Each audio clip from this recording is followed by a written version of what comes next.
जय चौथ माता की। आज हम करवा चौथ और गणेश जी महाराज की कथा सुनाएंगे।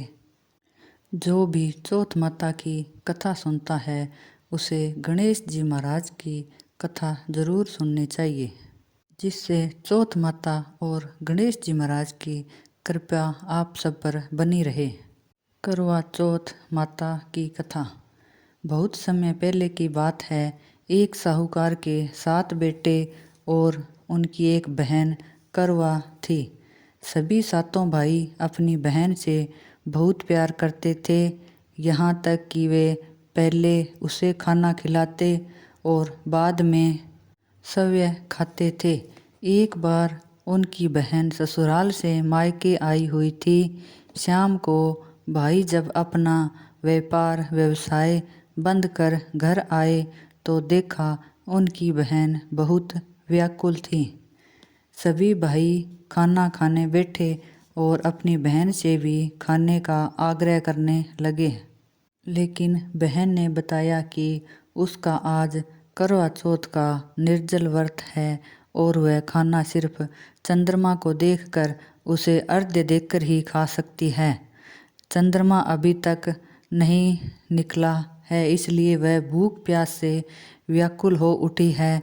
सबसे छोटे भाई को अपनी बहन की हालत देखी नहीं जाती है और वह दूर पीपल के पेड़ पर एक दीपक जलाकर चलने की ओट में रख देता है और दूर से देखने पर वह ऐसा प्रतीत होता है कि जैसे चतुर्थी का चांद उदित हो रहा हो।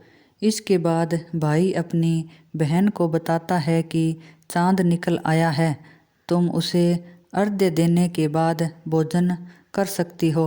बहन खुशी के मारे सीढ़ियों पर चढ़कर चांद को देखती है, उसे अर्घ्य देकर खाना खाने बैठ जाती है। वह पहला टुकड़ा मुँह में डालती है तो उसे छींक आ जाती है। दूसरा टुकड़ा डालती है तो उसमें बाल निकल आता है और जैसे ही तीसरा टुकड़ा मुँह में डालने लगी तो उसके पति की मृत्यु का समाचार उसे मिलता है। वह बौखला जाती है। उसकी भाभी उसे सच्चाई से अवगत कराती है कि उसके साथ ऐसा क्यों हुआ। करवा चौथ का व्रत गलत तरीके से टूटने के कारण देवता उससे नाराज हो गए हैं और उन्होंने ऐसा किया है। सच्चाई जानने के बाद करवा निश्चय करती है कि वह अपने पति का अंतिम संस्कार नहीं होने देगी और आने अपने सतीत्व से उन्हें पुनर्जीवन दिलाकर रहेगी।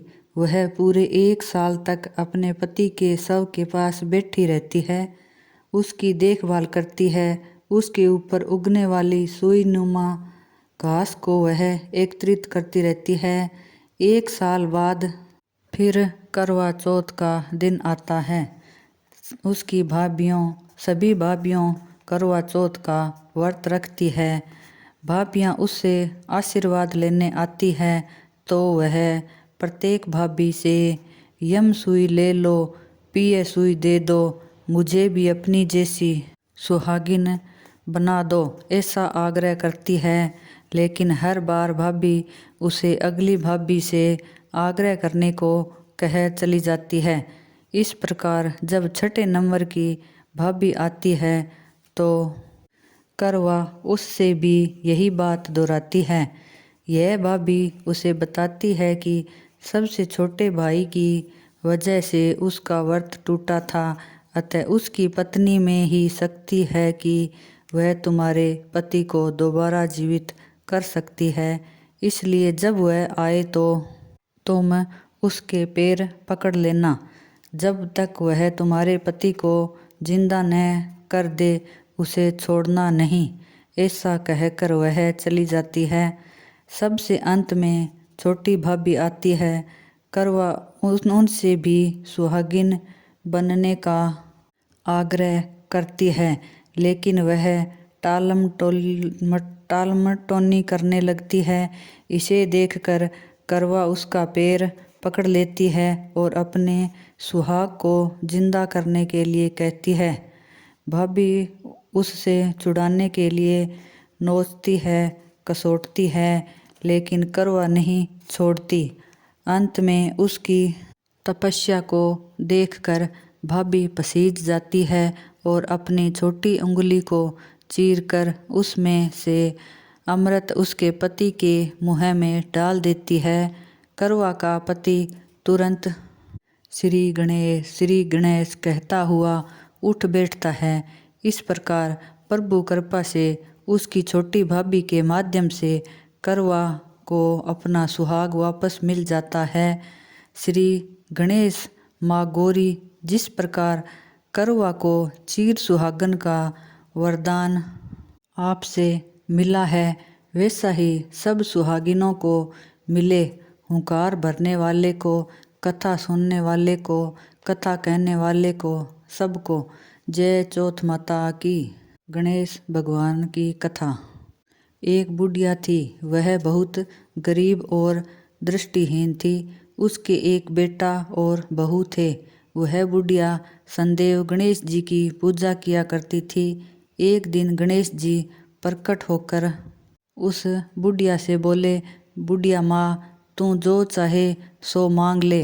बुढ़िया बोली, मुझे तो मांगना नहीं आता, कैसे और क्या मांगूं।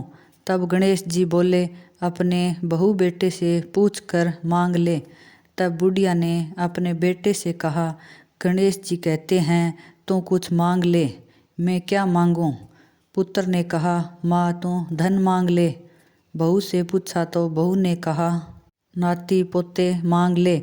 तब बुढ़िया ने सोचा कि ये तो अपने अपने मतलब की बात कह रहे हैं, अतः उस बुढ़िया ने पड़ोसियों से पूछा तो उन्होंने कहा, बुढ़िया तू तो थोड़े दिन की जिएगी, क्यों न तू धन मांगे और क्यों नाती मांगे। तू तो अपनी आँखों की रोशनी मांग ले, जिससे तेरी जिंदगी आराम से कट जाए।